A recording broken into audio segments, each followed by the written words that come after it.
Good morning. This is Shamrondi from Providence Life Design, and I wanted to do a quick video about how to handle your home if it's not going to be your forever home. Okay.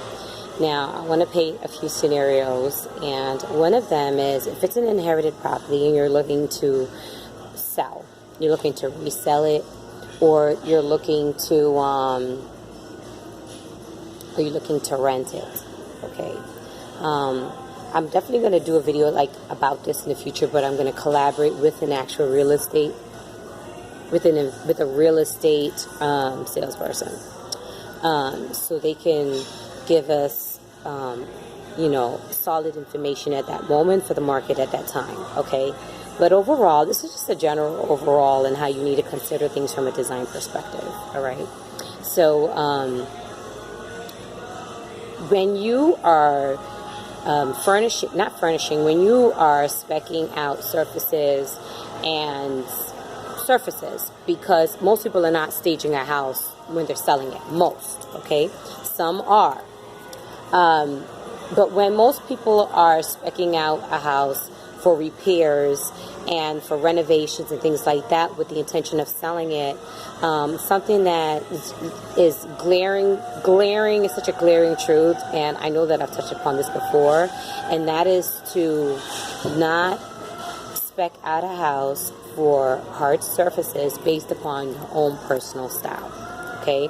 It behooves you to check what is the current trend and then tone that down.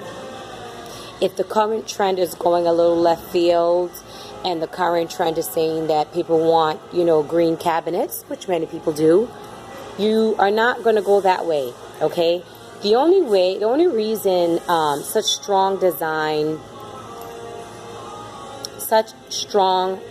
design elements should be added to a space that you're looking to sell or you're looking to rent is if you're trying to add charm to something where it needs charm brought in, okay? Now, a 1,200 square foot and above, a house that size, it doesn't need any kind of heavy charm. It needs to be beautiful. It needs to be clear. It needs to be clean. It needs to be utilitarian. It needs to have a good flow. Hopefully, whoever it is that's looking to purchase the home, they need to see themselves to be able to live in the home. Okay, so you don't want to confuse that with with choices that you're forcing somebody oh God, the last owner, he liked blue and I gotta live with this ish. No, you don't want that to happen. So the charm that I spoke about is if you want to paint a cabinet in the kitchen, you want to paint the little small kitchen cabinets, you want to paint it green like this, right?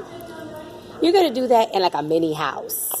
You're going to do that in a little bungalow. You're going to do that in something that's a little 800 square feet or so, and you're trying to bring in charm, and you want the house to look trendy, and it's small, and whoever wants a house that size anywhere, trust me, they are going to be renting that house for a few reasons, okay, or buying that house for a few reasons, but that's why it's good to, if you're going to be present during the sale, and this is not a rental, it's good to kind of give people a little interview, find out what it is that they're looking for and that type of thing, because then you're going to be able to gauge. You're going to be able to gauge if someone's been trying to take you for a ride. Okay, now that probably within itself is a video unto itself. It's things I've learned in the hard knock life, okay, of sales. But we won't do that in this video. But we're talking specifically about how to spec out, how to put together a home that is going to sell quickly, it's going to rent quickly. Now, if it's a rental, okay, and it's a small rental, the charm of it being small is charming. Then you want to have charming colors and these rich saturated colors with great elements and natural stone or quartz countertops, and you have very little overhead cabinetry, or you have glass on the front, whatever it is that makes it kitschy and makes it just comfortable and makes it cute and makes it feel home-like, then yes, you add those elements, okay? And that's something where it's like somebody can, and then pay attention to who the avatar. Think about like what's geographically where this property is. What does my customer look like? What does my renter look like? Is she a college student? Is she fresh out of school? Is this a married woman? Is this a family? Is this a single man? That kind of thing, right? Single men that are bachelors, they don't care about none of that ish. I promise you. You want your home to be utilitarian. You want your home to be able to be cleaned properly. Okay? So that's a good way to look at it. It's like, think about what does your customer look like? Okay, if it's like a single bachelor man or a young family with a lot of children and that type of thing, please don't try to rent an apartment or house, the only bathroom doesn't have tile on the plumbing wall. Don't do that. Okay, all right. You still want your investment to be intact. Granted, you're not going to have to do a gut renovation once that tenant exits that property. Okay, but back on track. When the house is something that you're looking to sell and you want to put, great, dynamic, trendy features, let that be something cute. Let that be something small, okay? The smaller the house, the cuter, the more impactful the design can be, okay? A trendy it can be. The larger the house now you're talking above 900 square feet, 1,200, 2,000, whatever. Simple is best. Keep whatever is on trend. Keep whatever is the design flow. Let it be as understated as possible. That's the word. Let it be as understated as possible, as utilitarian as possible. If the house itself is a pretty large house, but the amenities are not accommodated, not conducive to whatever. Let's say for instance, you come across a house, and there's certain cities where you're going to find houses like this. They have a lot of them in Georgia. We have a lot of them in Boston, okay? Because we have a lot of triple deckers and things like that in Boston, where you have houses that have 3 and 4 bedrooms and there's only 1 bathroom.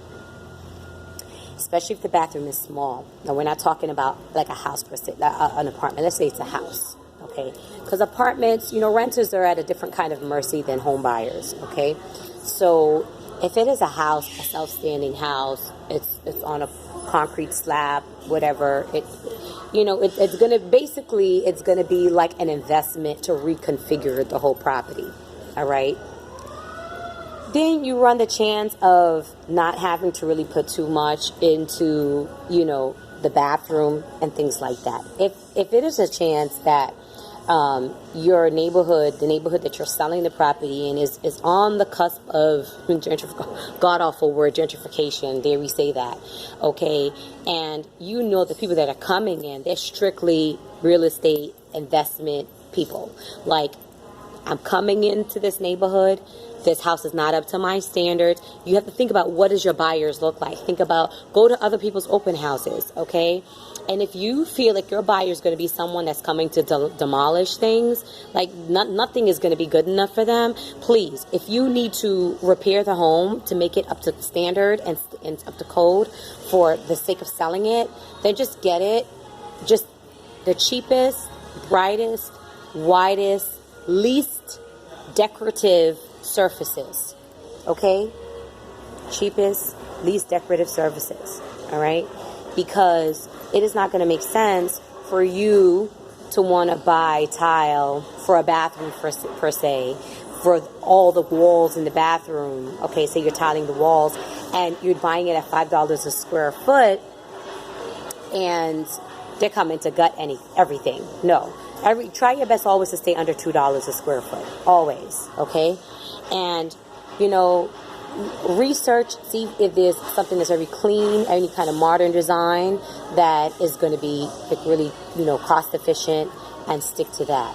Okay? If it's a larger property, definitely put quality fixtures and plumbing inside of the space, and hardware and knobs and things like that, windows, house numbers, so on. All right, so I hope this video was helpful. Stay blessed.